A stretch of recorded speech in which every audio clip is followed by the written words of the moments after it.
This is Nothing But That Sports Talk. And welcome to Nothing But That Sports Talk. I'm Rafique Louison alongside my very special guest, TJ Barnett. Tell us a little about what you do and how well do you know sports? Yeah, man. First of all, I just want to say thanks for having me on the podcast. It's super cool. And so I currently work at the NBA and their social and content publishing team. Basically helping out mostly with the affiliate leagues and more specifically with NBA Fantasy and WNBA. So all the tweets you see, all the Instagram posts, I'm part of that, which is pretty awesome. And always been a huge sports fan my entire life. Big time LeBron James fan. Started out with D-Wade, the Heat. Then when LeBron came to Miami, it was magic took over me. And LeBron was my dude forever. And then as far as all my sports go, I love the Bengals. I love the Reds. Also, my wife's a big Chiefs fan because of Pat Mahomes. So, I can kind of coattail that success in there. But yeah, also a huge Kentucky basketball, Kentucky football fan. Currently in Kentucky right now. So that's kind of what's up with me. Yeah, that's big. I mean, the fact that you're working in the NBA is something to be proud of because one of my older special guests, Takira Carter, she's working in that department as well, doing public associate, but it's for the WNBA. So, yeah, if you haven't known about her, just look up at my older interviews and, actually, you work at the same company, so you should look into connecting with her eventually whenever you get a chance. But yeah, definitely. But on to some better news, like, What was the struggles of getting to work in the NBA? Yeah, man. I mean, it was about a 6-month process. So last year, 2019, I had applied. First reach out was, I think, late June. Sorry, something went out. Yeah, first reach out was late June and got through the interview process, figured out, what I wanted to do with them and applied to the job. And then after that, it was about, just cold reach out on LinkedIn. I connected with a few people, like a few of the HR employees at the NBA, just to try to get my name out there, get some kind of visual on who I am. Because I'm sure there are so many people, who are applying for the NBA, company that has about 4,000 employees that are just at the corporate offices. So, from there, I ended up getting an interview for a role that I had applied for, and went through three separate interviews, one with the HR, one with the hiring manager, and then one with the VP of, I think it was the VP of digital marketing for the NBA, and didn't get that role. So, the first time I got, into the applying process, I got rejected. So that stung a little bit. And then just magically 2 weeks later, I got an email from one of the HR associates, reached out to me, said there's a position that we'd like to interview you for. So within that next week, I got a call and they said I got the job. So I learned that I was moving from Louisville, Kentucky to New York City in the span of like 3 weeks. So, it was pretty crazy and a huge rush, but man, it was one of the best experiences of my life for sure. And look what happened. You're working in the NBA. You work in the WNBA. Those are big companies to work in, especially for basketball heads like me and you. Well, I don't really work there yet, but all that. It's really a blessing to be able to use your meeting skills with the NBA. I've covered the WNBA earlier this season, interviewing players for Liberty, the Aces, the Connecticut Sun, the Seattle Storm, for those who haven't up until this point. So I get where you're coming from. I'm getting a little bit of a taste of what you had to do. I post my interviews on my social medias, and yeah, that's basically what it's all about, man. Yeah, no, that's awesome, man. I mean, it's all about the grind, right? You got to figure out ways to cover the things you love. Basketball has been a love since I was a kid. It's always been a dream of mine to cover the sport. I started out with SB Nation and a Sea of Blue for Kentucky, and I was writing articles. I've written like 500 articles probably in the course of my past 3 years. But yeah, you do it for the love of the game, right? I mean, the game goes above all. And just to be able to say that I work for a league that is not only so profound, but that is the best sport, in my opinion, in the world. I mean, it's truly a blessing. Yeah, it really is. But let's just get to talk about what happened.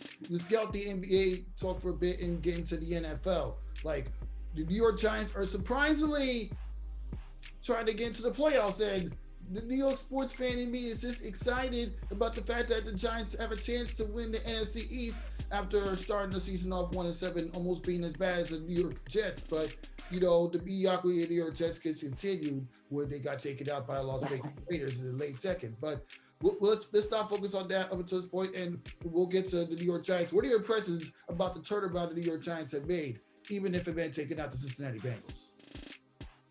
Oh, I mean, you know, as far as the Giants go, it's super impressive to see them come back, even with Daniel Jones being out. You know, I mean, that in itself is extremely impressive to see them come out and, you know, on top of Saquon Barkley in the year, the first, second game of the year. It's like, man, just to see the way that they fight. And really the NFC East has been open the entire season. So, I mean, even though all four of those teams in that division are pretty subpar, at least for the first 10 games of the season, we're now seeing the Giants and the Redskins come back and, you know, really give it a go. And, I mean, seeing the Redskins, you know, I know we're talking about the Giants, but seeing the Redskins beat the Steelers, that was a big-time W for them. So it'll be interesting to see how it all plays out, man. I mean, I think the Giants have a really good chance. They have a little bit of an easier schedule heading down the line. But you know, I mean, I'm rooting for them, you know.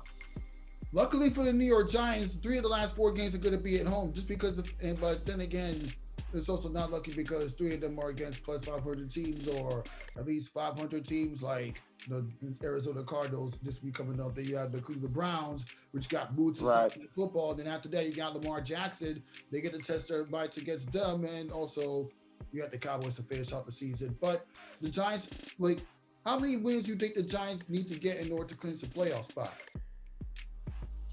I'm gonna go with 8. I think the football team can get another couple wins. Again, because the schedule is a little easier for them, but they got to win. I think their biggest chance is to take down Cleveland. You know, I think Baltimore after last night with Lamar coming back, I think he's gonna get in a real groove, get back into his swagger. You know, all season long, it's just seemed like he hasn't been playing with too much swagger, too much fun. But seeing him last night smiling, having a good time, breaking off of those 40, 50-yard runs that we love to see him do, you know, I think it's going to be a tough game. But I think the Browns are probably going to be their best opportunity to get that second win over, and then, you know, plus the Cowboys. But I think it takes 7 games for sure. It's very tough to say that the Cleveland Browns are going to be like a most easy win because, you know, they're having the best season in forever. Baker Mayfield wasted no time turning the Cleveland Browns around. They even smoked the Tennessee Titans, or at least they were smoking them until they come back just to make it a 6-point loss. But the fact of the matter is, they proved that you can even beat the Tennessee Titans. You can beat almost any team in the NFL.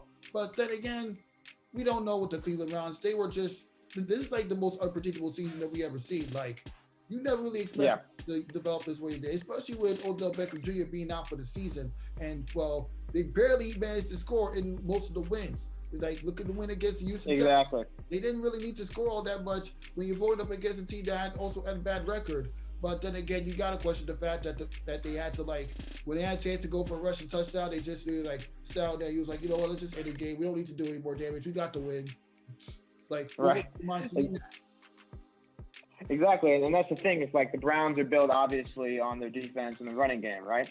But in that same note, you know, you see Baker come out and throw for what, 300 yards, 300 plus yards, 3 touchdowns, 3 plus touchdowns last Sunday, and you're thinking, you know, is Baker ever going to, you know, legitimately prove that he is a, you know, franchise quarterback, or are they going to have to continue to rely on that run game and that defense in order to make it, you know, make the noise in the playoffs? I personally have never been a believer in the Browns. I'm a Bengals fan, so I really can't say too much against the Browns.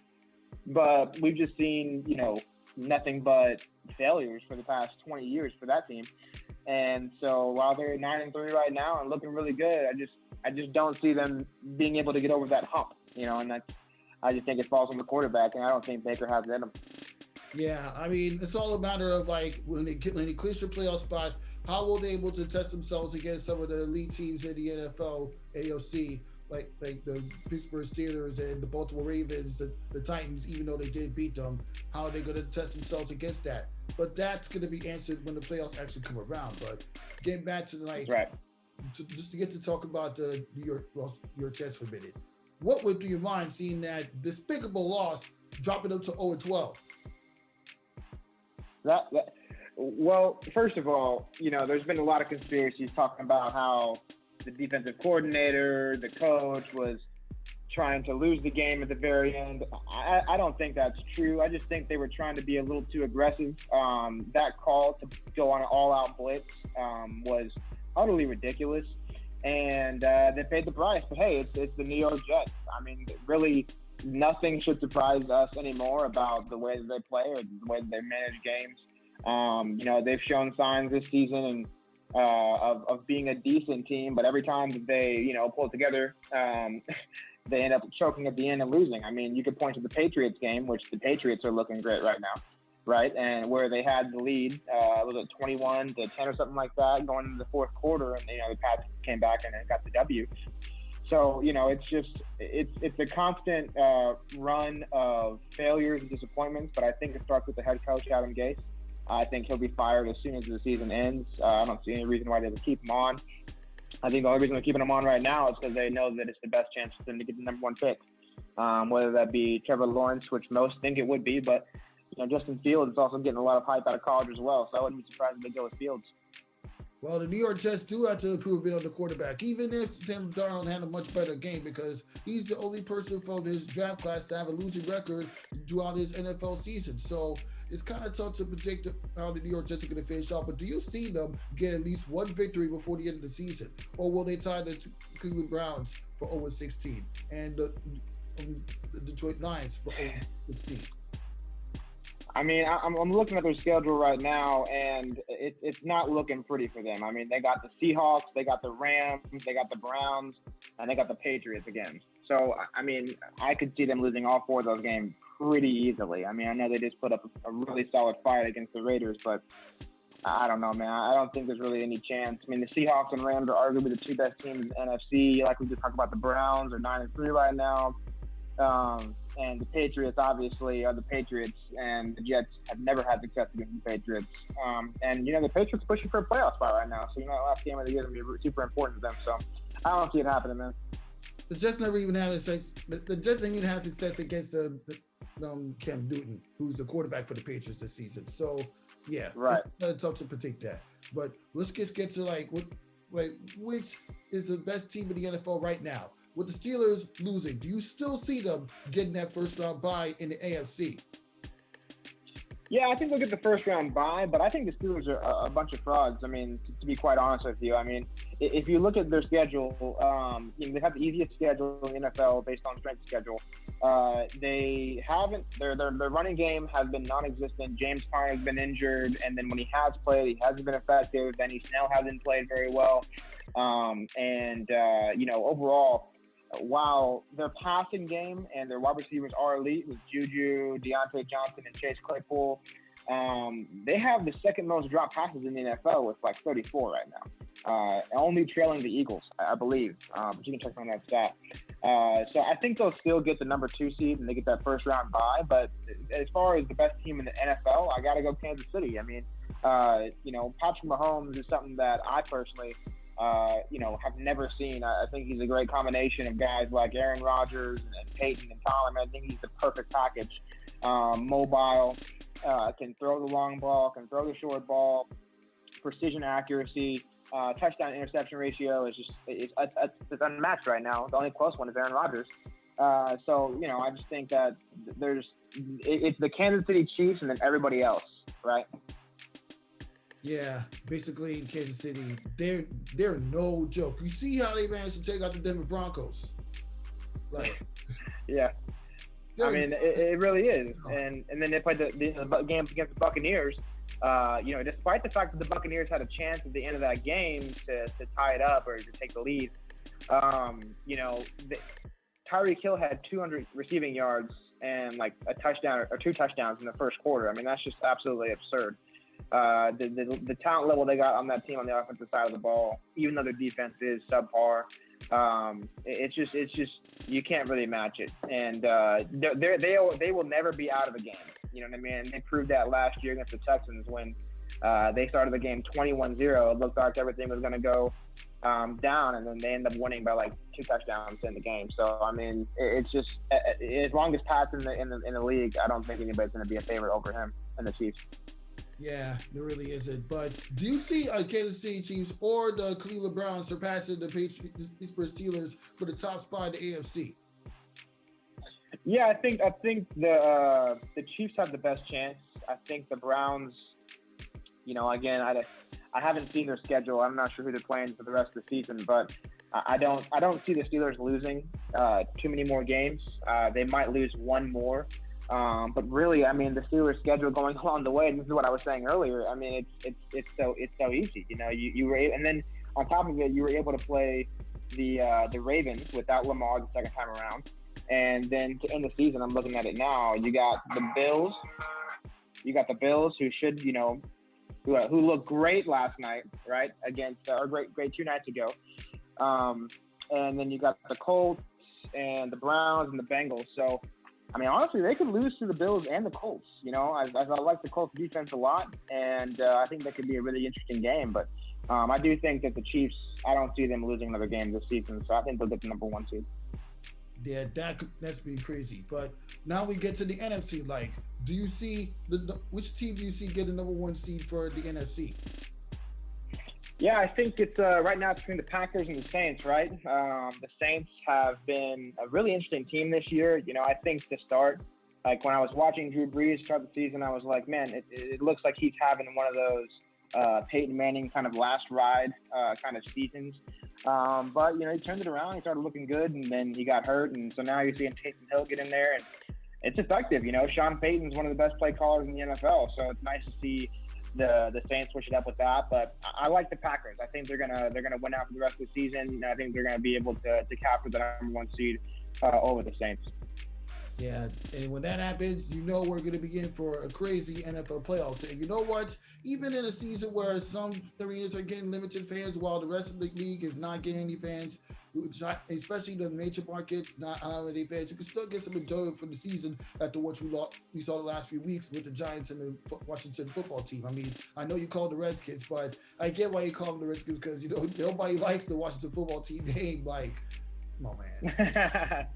I know, right? I know. And that's, I think they've decided to keep the football team name into next year as well. I'm not really sure what they're doing over there with Washington. They got to get a name picked out. But yeah, no, I mean, there's a lot of excitement, man. Like you said, the fans not being there has been unfortunate. But I think the NFL has done a pretty solid job being able to, bring fans in with those commercial breaks and, having the fans cheer and stuff like that. And I mean, just the product itself, the NFL is such a fun sport to watch, whether there's fans or no fans, that, I've really enjoyed the season. And I think the playoffs are going to be really intense. I mean, you got so many teams in both divisions that can really step up. You got the Seahawks, the Saints, the Packers, the Chiefs, the Steelers, the sleepers like the Titans or the Ravens, potentially the Colts or the Bills. I mean, the Bills have won, 5 or 6 games straight, right? Dating back to I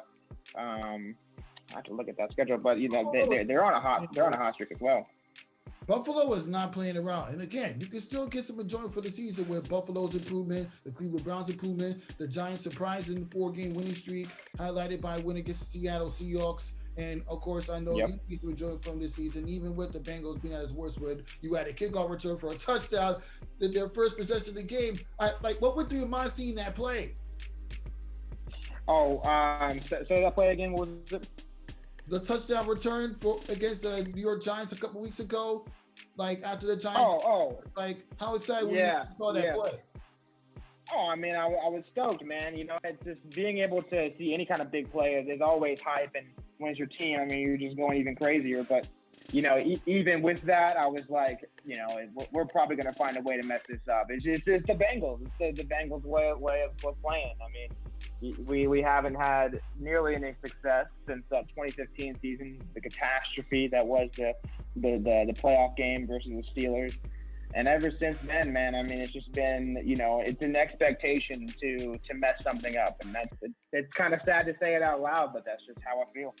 Yeah, Cincinnati can be a bit unpredictable. Like you never know what they're gonna have coming in. Are they gonna even have a good season or are they gonna have a bad season? And like you said, when they do make the playoffs, they lose all the time. It's just they always go downhill all the time. Like you can't really figure out the Cincinnati Correct. Bengals at all. You really can't. But don't worry, Cleveland was in that shoes at one point. Look where they are right now up until this point. No, you're right. You're right. And Joe Burrow. I think if he's not the best rookie quarterback of this class, he's the second best behind Justin Herbert. But I think he has so much potential.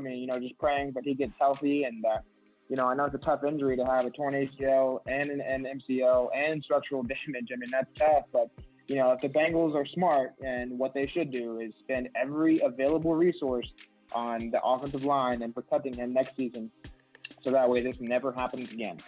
All right. Well, too bad they're not in a position to draft Trevor Lawrence like the New York Jets, or else, unless they trade up in the draft, because Trevor Lawrence made it clear, I've heard a rumor that he does not want to play for the New York Jets. So if he doesn't want to play for the New York Jets, he can go back to college or hope that the teams trade up to get him if the New York Jets don't really want him.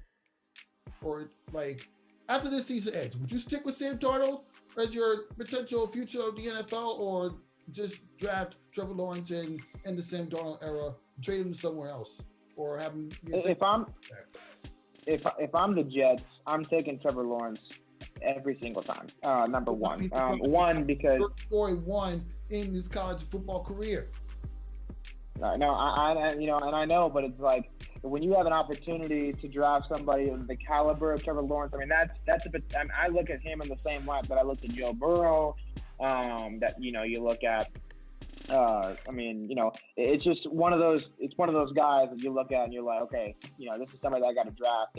And then as far as Sam Darnold goes, I think in the right system, he could be a very successful quarterback. He's definitely got a lot of tools that are really nice. And I would love to see him actually, somewhere like Pittsburgh after Ben retires. You know what I mean? I think, him with all those weapons and that system that Mike Tomlin has, I think that'd be a really successful place for him to go, which sucks because, again, a Bengals fan, I don't want to see the Steelers succeed, but it'd be cool to see him with the Steelers. Yeah, that'd be really nice because, it's going to change the NFL. That's all I'm going to say about that. Now, let's get back to your career working in the NBA. Why don't you define the difference between working in person and working remotely, since you worked there for 2 or 3 years or whatever? Yeah. So I've been there for about a year now, a year and a half. And so I got there last December, and it was, pretty wild to walk into such a successful company. And then, the series of events happened. David Stern passed away, the tragic death of Kobe, and then COVID hit. And so being able to witness all of that, put into a lot of perspective just how good the NBA is. And then beyond that, when we work from home, it was a total switch up. And for the first few weeks, really nobody knew, what to do. It was more of kind of just shuffling around, throwing out ideas, being a part of a brainstorming session. It felt more like a startup environment than a professional corporate environment, which is what I walked into in December. And so, but it was a tough adjustment to be able to kind of figure out how to cover games from home. But we made it work, Zoom, like we're on right now, played a very integral part in the NBA's success and finishing out the season and working remotely. And that's what I'm doing right now. So I personally love working remotely. I think it's, there's nothing that I can't do from a social perspective, from anywhere in the country. So, I just think that it's one of the better things that the NBA and all companies are doing right now is maybe shifting towards remote work. Yeah, that's crazy. And during the whole time you've been working remotely, what are your impressions about the way the NBA and the WNBA decided to do their season during the global pandemic, playing all their games in just one environment or in 3 different courts or just one court in general? Starting off with the NBA courts. Yeah, so starting off with the NBA, right, or the W? The NBA. Yeah, so the NBA was, super, super impressive to be able to not only get everybody together in one area, right, with Disney World, ESPN, Worldwide Sports, but to be able to project the fans on the boards, to make it feel like, a live NBA game that had so much energy. I mean, even though obviously it wasn't the same, it felt, so normal because of all the surroundings that they had that was going on during the games as well. So, I mean, again, the NBA is A1, professional, making sure everything looked nice, looked clean, and being able to manage all the personalities that are the NBA players. I mean, there's so many different personalities and influences around the league, and I'm sure that being in the bubble was pretty crazy to see and to handle all of that stuff. And then for the WNBA, I mean, I just think just getting the season played with no positive tests, with all of the playoff formatting still staying the same, and just they grinded it out, man. They started in late July, ended in early October. I mean, that was 2.5 months full of basketball, back to back to back to back. I mean, covering it was pretty exhausting, working 5-6 days a week. And there were games 6 out of 7 nights. So, I mean, you started at 7 o'clock, then 8 o'clock, then 10 o'clock, or 7, 9, and 10. I mean, it was definitely a grind. But just like I said, just getting it done was super impressive because, the odds were definitely not in their favor. And not to mention, only in 2020, you get the NBA and WNBA finals at the same time. Like, what went through your mind when that happened? Like, how difficult was the work process of having to watch the NBA and WNBA finals at the same time? Yeah, man, it was fun because, I was on the NBA, I did NBA fantasy and WNBA.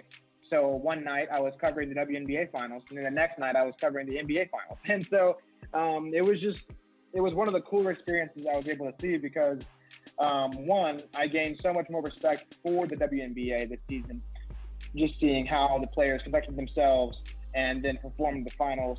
But really, I want to narrow it down to just 2 players. I mean, seeing Breanna Stewart and LeBron James perform the way that they did in the finals, I mean, dude, you really couldn't have asked for 2, top-tier athletes performing at the highest level in both sports at the same time. I mean, it was a blessing for sure. And you know what? Since you mentioned since we're mentioning this, like in a 1-on-1 game, who do you think would win, Sue Bird or LeBron James? Oh man, I love Sue, man. I love Sue, but I gotta go LeBron on that one. You know what I mean? The size is going to be too dominant. And yeah, since we're talking about that, like I asked this question with Kabila and a couple of special guests that was watching everything that was going on. Like, where you rank LeBron James in championship wins from 4th to 1st? Like, it's like, was your 4th best, 3rd best? Yeah. No,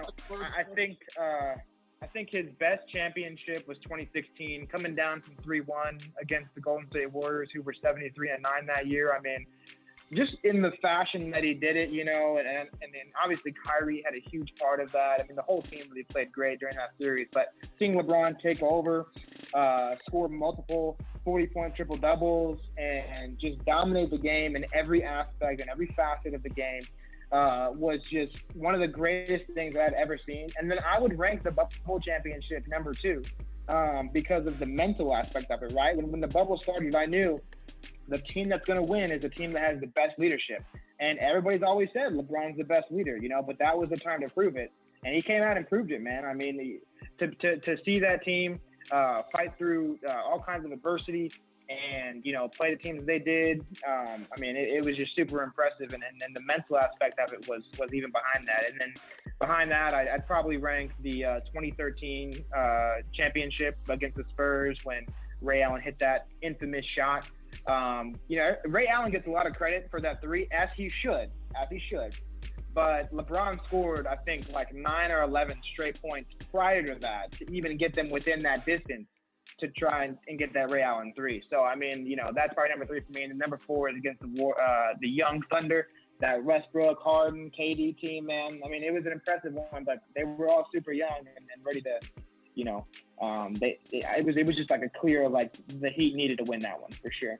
I'm not even surprised you ranked it the way that is, because that's the same thing that one of a family member that I interviewed not too long ago, I know you're watching this, he ranked it pretty much the same way, but mine got different. I ranked the 2020 championship win as number 1, only because of the circumstances in which you were winning it, because being in the bubble, doing it against a team you won your first 2 championships with, and not to mention you're doing it in honor of Kobe Bryant.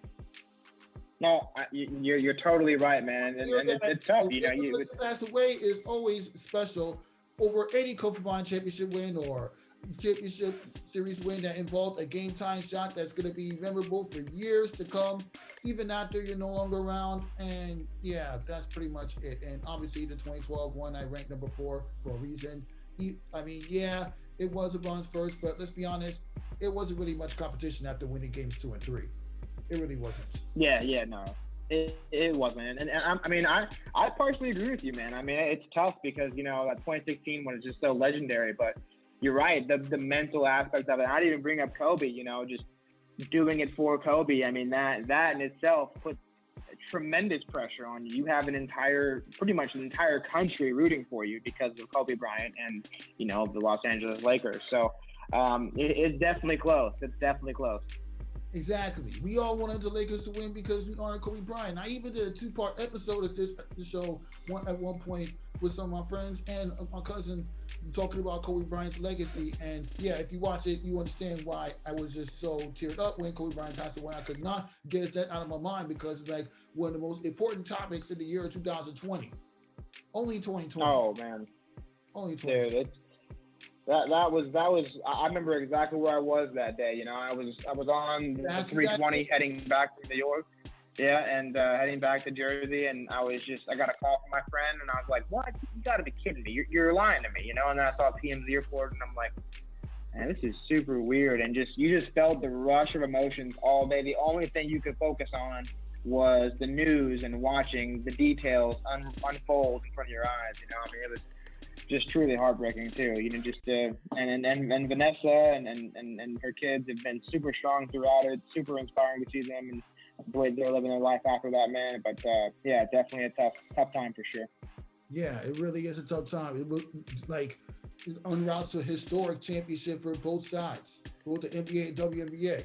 But flipping gears to the WNBA, I can't believe it's been over 2 months since the WNBA bubble season came to an end, and in like months from now they're going to be back into playing in their own arenas, especially New York Liberty, who only managed to snag 2 victories because of Serena Ionescu's injury and the team development that needs to be worked on for the team, especially with 6 rookies, including Jasmine Jones, who is phenomenal. Amanda Zawi Bean put in some work. Laja Clarendon, her first year on the team, she was put in some serious work. So they had a lot of shoes to fill for a team that only won 2 games, and most of their losses have been blowout city. Oh yeah, I mean, I think they got a lot of potential, man. I mean, like you said, Sabrina missed that after her second game, which being working for the WNBA, Sabrina Ionescu was just.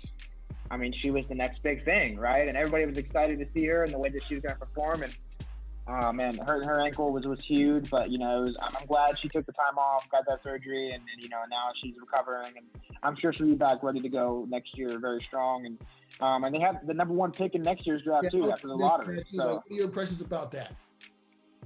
I mean, first of all, shocked, right? It's not very often that you get the number 1 pick back-to-back seasons. But at the same time, it's like now you have an opportunity to draft somebody like Ryan Howard from UK. Absolute phenomenal player. I gotta put up the UK plug in there, man. That's my team, so I gotta get Ryan Howard some media avail there. But yeah, I mean, it's gonna be game changing. Like you said, they have a lot of playmakers on that team. I like Laisha and her leadership. Amanda Zawi B finally showed why she was the top. Was she the number 1 pick or the number 2 pick back in a few years ago? Either way, she showed out this year, really dominated the boards and on the defensive side. So I think they have a really solid squad down there up there in New York. So it should be a good season for them next season. And my whole time covering the league, I get in depth on why a team is like one of the worst in the league, and how a team gets to work their way towards being the best team in the WNBA, even if they end up being unsuccessful at winning a championship. But speaking of the championship itself, what are your thoughts about the way the Seattle Storm steamrolled Weather the Storm on the Las Vegas Aces? I mean, utter domination, right? I mean, just being able to see, first of all, Breanna Stewart deserves all the credit in the world for being able to tear her Achilles and then coming back and having the kind of season she did. A'ja Wilson 100% deserved MVP this season, but it was nice to see Brianna like show who really is the best player in the WNBA right now. You know what I mean? When it came down to the finals and the big moments, Brianna Stewart showed out, averaged like over 30 points per game, like 8 rebounds, a few assists, a couple blocks. I mean, she was dominant, and really the whole team was dominant. So there was never really a doubt in my mind that the Seattle Storm were going to get the championship. I picked the Aces just to kind of like, you know, spice up some conversations with some friends. But, you know, the Seattle Storm were always going to be that team at the end. I mean, they're just too loaded. You got Brianna Stewart, Sue Bird, Alicia Clark, Natasha Howard, you know, Jordan Canada. It's just, you know, Sammy Whitcomb. I mean, they have weapons everywhere, man. You know what I mean? So it was impressive to see them kind of dominate the way they did. But don't forget that the Las Vegas Aces, they had some loaded roster too. They had like a veteran Angel McCaughtry. They had it.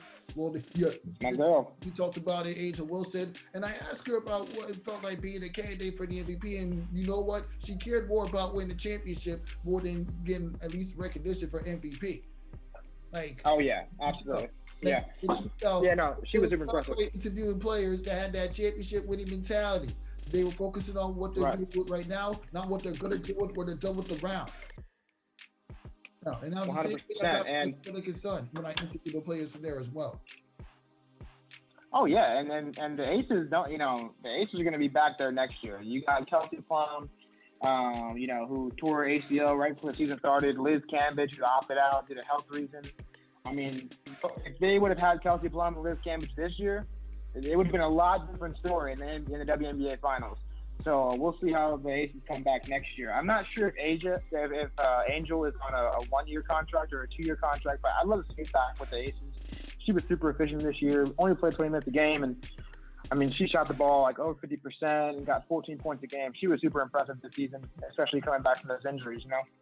And you can't forget the fact that she was the number 1 pick in the WNBA draft at one point when she came into the league, leading the Atlanta Dream to the biggest turnaround in team history and leading them to like 3 NBA finals, WNBA finals in a 4-year span.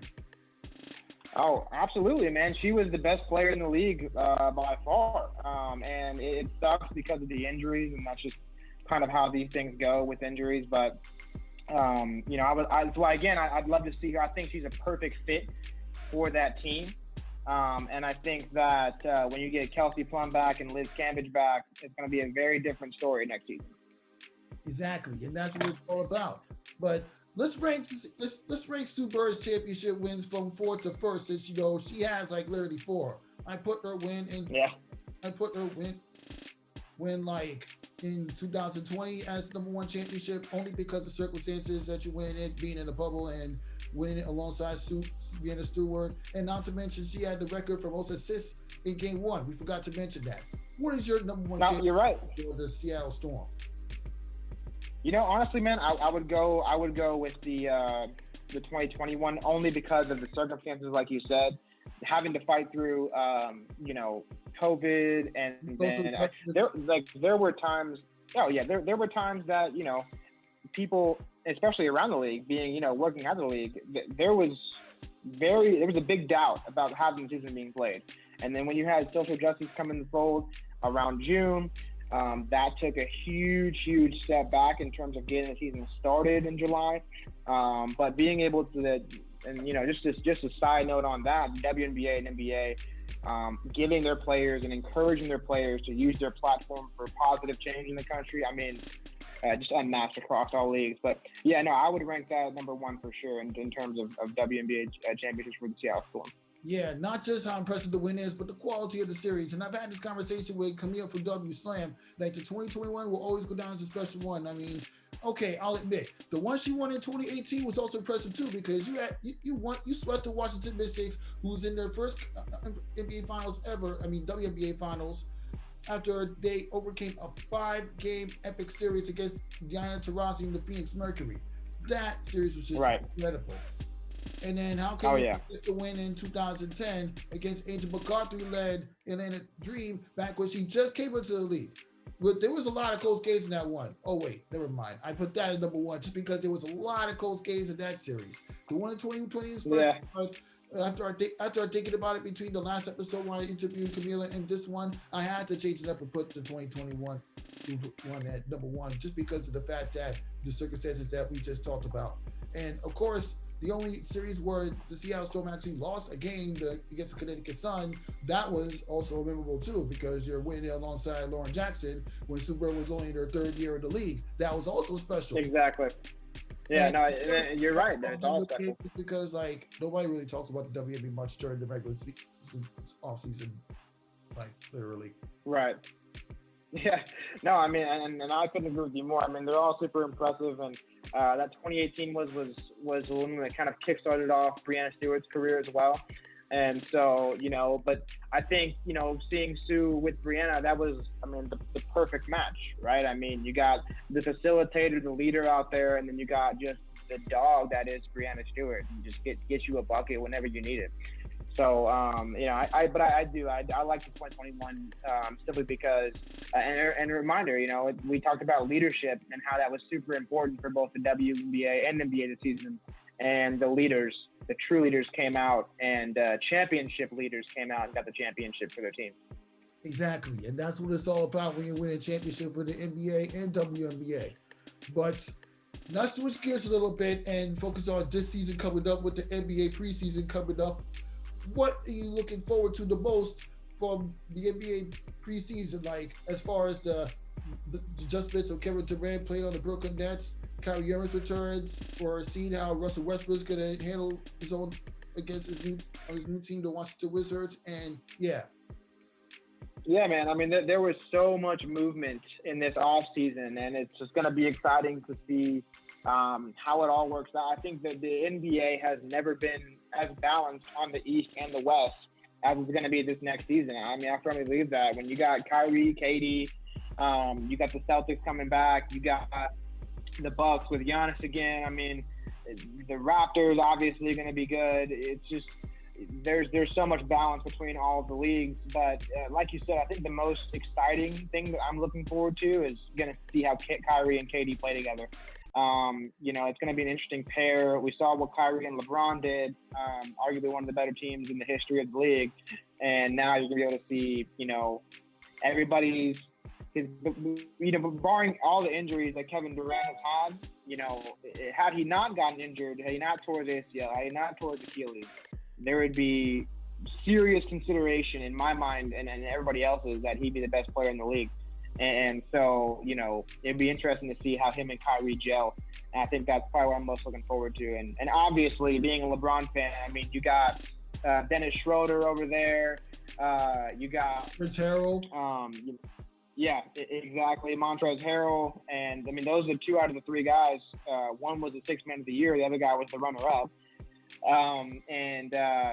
It's just going to be a lot of fun to see how the Lakers kind of come back. And obviously, you got LeBron and AD. And when you got LeBron and AD, two out of the top five players in the league, it's going to be fun to watch. So, it's going to be an interesting season, man. I think there's a lot of teams that have a chance. And you got young teams like the Grizzlies and like the Grizzlies and the Pelicans and, the Mavericks. I think the Mavericks are going to take a huge step up this year. I think Luka is the next big thing over any player in the league. I think he'll be the next face of the NBA.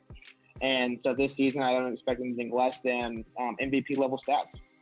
Yeah, you can't expect anything less. And also, let's not forget we had the Rookie of the Year debate to worry about, like Obi Toppin getting drafted to the New York Knicks. Do you see him being at least a candidate for Rookie of the Year? Because a lot of people putting up a lot of hype into this man, being a New York product and put up some serious windmill high-flying dunks when he was in college at Dayton. Like, how great do you think this man is going to be for the New York Knicks? I mean, I think he's going to be a cornerstone piece. I don't necessarily know if he'll be the franchise guy. I think he has the potential, of course, just because the league is moving, fastly towards shooting. Obi is so athletic and quick, and he's got a shot, but is it going to be able to kind of come all together? I'm not too sure, but I think it was a great pickup for the Knicks at that spot. I think it was the 7th or 8th pick in the draft. I mean, that was the best that they could have gotten at that point. But as far as rookie of the year, man, you got James Wiseman, who I think is going to be a really great fit. And I think, you got Anthony Edwards with the Timberwolves, which the Timberwolves, again, is going to be a solid team in the West that are going to be able to compete for one of those lower tier playoff spots with Cat, D'Lo, and Anthony Edwards now. And so, I don't know. I mean, if I had to pick somebody for Rookie of the Year, I'd probably lean a little bit more towards LaMelo Ball. I think he'll have a lot of potential to have the ball in his hands in Charlotte. So I think his stats will be a little more padded. But I think that the most successful rookie in terms of winning will probably be James Wiseman with the Warriors. I mean, I think that they can be a serious threat to the Lakers. The only unfortunate thing with the Warriors is, seeing Clay tragically tear his Achilles before the season started. I mean, that was tough. So, I think that James Wiseman will probably have the most successful rookie season in terms of winning, but LaMelo probably has the best stats. Yeah, it's some good stuff right there. And I'm not even surprised you went with LaMelo Ball as a potential Rookie of the Year, because you're teaming up alongside Gordon Hayward, who hasn't really had much of a successful career with the Boston Celtics. And you're both going to get to jump on the Charlotte Hornets bandwagon, which is owned by Michael Jordan, the greatest of all time. Yeah. And, like LaMelo Ball, he's playing in the league, like alongside Lonzo Ball, who's playing for the Pelicans. We'll get to them in a minute. How good do you think that the Charlotte Hornets are going to be with LaMelo Ball and Gordon Hayward? No, man, I think the Hornets can be a playoff team, and there's no reason they can't. I mean, you have not only do you have LaMelo and Gordon now added to your roster, but last year with Miles Bridges, PJ Washington, Terry Rozier, Devontae Graham, and Devontae Graham gets so much disrespect. The fact that he wasn't in the top 3 of the most improved players of the year for 2019, that's just disrespectful. The man went from averaging 4 points a game to like 18 or 19 a game, and I mean, he can shoot, right? So like, they got a squad over there in Charlotte, so I wouldn't be surprised to see them in the playoffs at all. I think they could be really good. Yeah, and he even told New Yorkers not to sleep on this guy, because come on, game winner off the New York Knicks, a come from behind win in Brooklyn. Devontae Graham showed that he's got some skills. Like, I don't know. Yeah. 4 points per game, it's almost like as if I never even noticed this man was in the league. And then you paired him up with 100%. Also had a game-winning shot against the Detroit Pistons. So, has their game-winning moments. So, don't sleep on this team, even if they haven't won a playoff series as this particular franchise gets. Like, come on. Exactly. No, they got some opportunities. And, again, I think that, the East is, the top 4 are pretty set in. You got the Heat, you got the Bucks, you got the Raptors, you got the Celtics, and then the Nets. That's top 5. But other than that, you have opportunities like the Wizards, the Hornets. There's no reason they can't get into those 6, 7, 8 spots. And that's exactly how you're going to develop a great team. Now, which team do you think is going to be the bigger threat to Los Angeles Lakers towards winning back-to-back championships this season? Started with the Western Conference. Everybody says the Clippers, but I'm going to go with the Mavs. I think the Mavs have the biggest chance. I mean, it was the Clippers and the Warriors, right? But then if Clay had not gotten hurt, I'd say the Warriors. But because of the Clay injury, I'd get them as the number 1 competitor for the. I really do think they're going to have a huge year. If Kristaps never got hurt in that series against Los Angeles Clippers in the first round, I mean, the Clippers could have lost to the Mavericks in a 7-game series last year in the playoffs. So, I think that the development and the health of Kristaps and Luka for a full season, and along with the role players, they got a really solid squad over in Dallas. And of course, Rick Carlisle, one of the best coaches in the NBA, he'll make sure they're ready. Yeah, and Luka Magic had one of the craziest moments you ever see in the NBA bubble. And since we're talking about that Luka Magic, like, which game winner do you thought was most impressive last year between Luka Magic's game winner in Game 4 against the Clippers to OG Anunoby's buzzer beater in Game 3 to Andy Davis's buzzer beater in Game 2? I really think the Luka one had me the most hype. You know what I mean? When I was watching it live, I literally just jumped out of my couch and just screamed, right? I mean, the AD one, it was tough because, it's AD and you have that expectation of, if you're going to give him the shot at the end of the game, he's going to hit it. But Luka, this is his first time in the playoffs ever. He is like 21 years old, and he's coming out here and, first of all, putting up ridiculous numbers against the Clippers, one of the best defensive teams in the NBA, and then hits that game winner to, in overtime. I mean, that was nuts, man.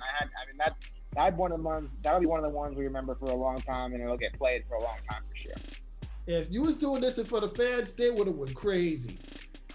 Yeah, no doubt, dude. No doubt. The in-person fan reaction would have gotten over moments that I just talked about in this last couple of minutes. I know, man, and that's we really miss the fans, dude. I've been watching college basketball, and there's just, especially with college basketball, there's a huge component missing with the fans. And hopefully, this vaccine can come out in January and it can, widespread, and we can get fans back in the stands. Maybe not next season, but the season after that, or not this upcoming season, but the season after that, 2021-22 season. But yeah, man, the fans are so vital to the game of basketball and really all sports. Hey, the vaccine is coming to New York City in some shape or form, so fans might not have to wait that long before they get back into the arenas. They really may not. Right. That's a big hope. That's a hope, man. Hopefully we can see it. Hopefully the end of the season we can get. I would love it if by because the playoffs are supposed to start in June with the NBA, so I would love to see fans in the stands in the playoffs. Well, that could be how it goes, unfortunately. But let's get into assuming the Lakers do get into the NBA Finals again, which Eastern Conference team do you think is going to be the bigger threat between the Miami Heat, who took 2 games from them, the Brooklyn Nets, the Milwaukee Bucks, or the Boston Celtics, who was told by Bam to get out of here? I love that. And Bam, another #BBN player. Let's go. Man, it's really tough because I think that the Heat are going to come back with a vengeance. But I really think this year Giannis is going to be on one of those kind of dominant levels again. And it won't come down to an injury in the playoffs again, hopefully.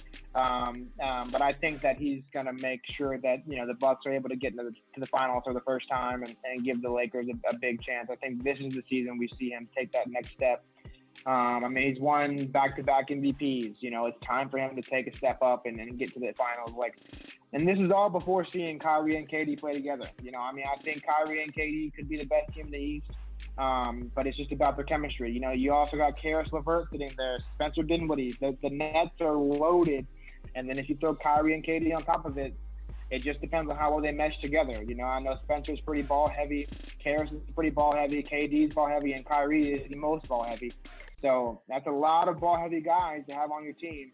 We'll see. I wouldn't be surprised if there's movement on that team. Like if they traded away Spencer for somebody on the post, or Karis or somebody to get some more extra shooting around their stars and Kyrie and KD. But we'll see. Well, to me, assuming that the injury bug, which is basically New York team's weakness nowadays, doesn't happen. Yeah. Brooklyn will be the bigger threat to the Lakers if this NBA Finals matchup actually happens. Unlike the 2002 version where Jason Kidd's Nets got swept by the Kobe Bryant and Shaq's Lakers. Right. I love it. I think that, it'll be a great series. That is the one that we want to see because when KD was at Golden State, right? Most people would say that there was never really a chance for the Cavaliers and LeBron James to get the championship because that team was just too good with Steph Curry, Klay Thompson, Draymond, KD. That team was loaded. But if you put Kyrie and KD together and you got the Nets versus the Lakers, that's a very equal matchup, right? And I think that's the matchup you want to see. Yeah, and you got LeBron versus KD, and I'd love it. Yeah, and unlike the 02 version where the Nets got swept out, they're not gonna go out without a fight. They're probably gonna win a championship, or even if they don't, they're not gonna get out the playoffs without a fight. They're gonna go conference finals at most. Unlike in older seasons where they took them out in 2014. Yeah, I would agree. I think the conference finals are going to be the Bucks versus the Nets and the Lakers versus the Mavericks. That's my early thing. And then I think the Lakers and I think the Bucks are going to get past the Nets. Well, I'm predicting this time. I'm taking a gamble on this.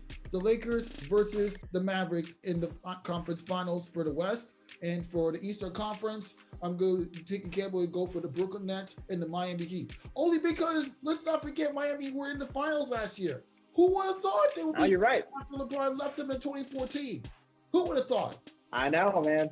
I know, and I'm not giving them the respect they deserve. They earned the respect to be talked about in the conversation for championship status next season. But I don't know. I mean, I love the pick though. I could easily see Eric Spoelstra in my is the best coach in the league. So, I mean, I wouldn't put anything past him in that team. And you got dogs like Jimmy and Bam and Tyler. And, you know, who knows if Goran and Bam weren't hurt in the finals this past season? Who knows how that would have turned out, right? Yeah, and it's because of the ownership and development and in the craft of Eric Spoelstra and Pat Riley, who at one point was the coach of the team. Oh yeah. In the 06 version, Miami is like basically one of the best teams in the century up until this point. You can't argue with Facts. Facts. Well, TJ Barnett, it's been great talking NBA and WNBA with you and the NFL as well, and talking about your career. And I gotta say, you really know your stuff. Thank you, brother. I appreciate it. It was a blast coming out here and talking to you. Yeah. But before I let you go, like, what advice do you take from people when you work in the NBA and WNBA? As far as That's a good question. That's a great question. You know, in terms of the biggest advice that I have, in terms of one, I got two pieces of advice. So the first one, it's all about networking. All right, be able to connect with people, have conversations.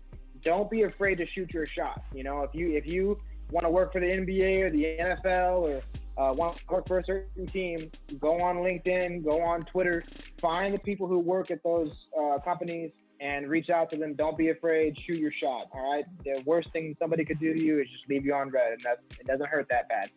And the second piece of advice is when you do get in those companies, stay focused on the task at hand. Obviously, get your work done, but be thinking of ways that you can impact that company that's going to make a lasting effort. Right. It's not just about up nose to the ground and working. It's about thinking of innovative ideas. So companies like that, they're always trying to innovate and change at the time. So if you can help them do that, you'll make a lasting impact. It's all about getting the work done, and that's what it takes to make a successful career, even if it's not perfection, which is important as well.